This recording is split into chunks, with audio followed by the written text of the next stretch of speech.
For Crema Media's Polity, I'm Sanel Dlamini, researcher and analyst. Professor Raymond Suttner joins me to discuss a column titled Violence Against Women and Children, How Ought It to be Addressed?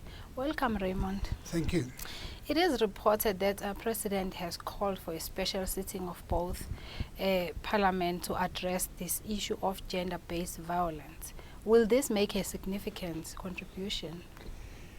Now, when you have a special sitting, you intend to send a message saying, we think this is so important that we must have a special sitting of Parliament. But the question is, what are the ideas that are going to come into this? Have they got new ideas since about 2 weeks ago? And my problem, as I mentioned in my column, is that they do not address gender adequately because they never mention the word patriarchy. Secondly, you can't deal with violence against women if you are purely treating it as something where people must be punished heavily and sometimes they say they must be castrated, things like this. That to me is not a serious way of addressing this. You need not, I would not have had the special sitting this week. I would have had, I'm not sure they are ready to deal with it, that they do actually, I'm not sure they do actually take it seriously. But what I think is they need to go back to the drawing boards and ask themselves, how are we addressing gender? Do they ever mention the word masculinities? You only hear it from me and a few scholars. You're not hearing it from them. And the people who are doing the raping are boys and men. So we've got to ask ourselves how we address that. And this sort of display and massive expenditure from bringing people from all over the country down to Cape Town who are going to say, we take this as a situation of emergency and things like this. To me, there's no plan.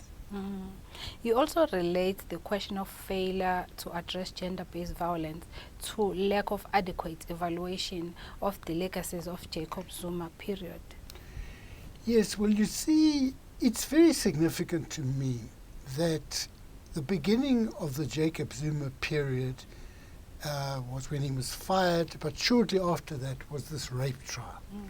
And the rape trial was, in a sense, symbolic of the character of Zuma's presidency, which was one of sexual abuse, philandering, lots of women he made pregnant, things like this. And that rape trial, no one in the ANC leadership today has really said what we did was wrong when they sang after the rape trial every day with him, bring me my machine gun. Now, gun is a phallic symbol, like a penis. Firing guns is like ejaculation.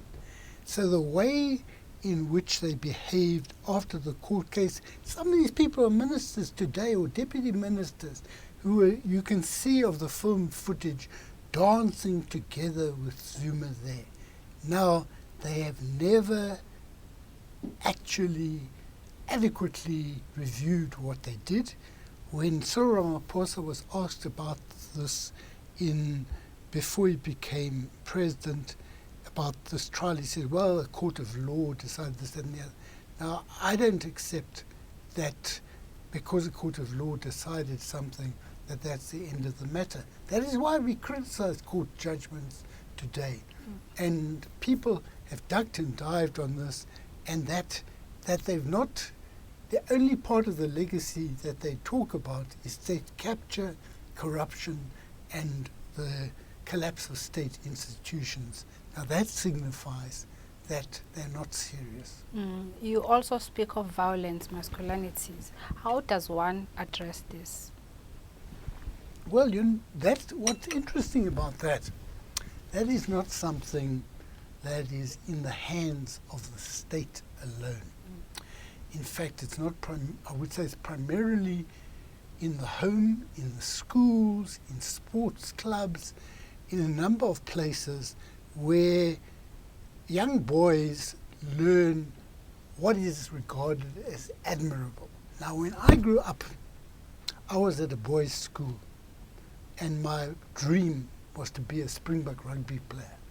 I was not interested, well, I was interested in politics, but I was not interested in being a brilliant academic or things like that. The things that interested me were these manly games like rugby and being rough and tough. Now, I was not rough and tough, but I would have liked to have been rough and tough. In fact, I couldn't play rugby because I had a leg injury. And when I used to go once a year to the doctor and he'd say I couldn't play, I used to go home crying as a little boy. Now, that was a symbol of what was regarded as important. I may have told the story here before. The UCT rugby captain, Basil Bay, once came to our school and he said to us, your studies are important, but rugby is the main thing. And we all cheered like mad. And that was the idea, the sort of mentality. Now, what people have to engender in the young boys is a sense that to be gentle, to be kind to people is a very important value. Physical strength, I don't think is a bad thing, or being courageous in a physical sense, it's not a bad thing. But toughness is not the only quality. And until we can change that in all sorts of spheres, we're not going to be able to make boys become men who are not violent. Thank you, Professor. Thank you. That was Professor Raymond Suttner speaking to Krima Media's Polity about violence against women and children. How ought it to be addressed?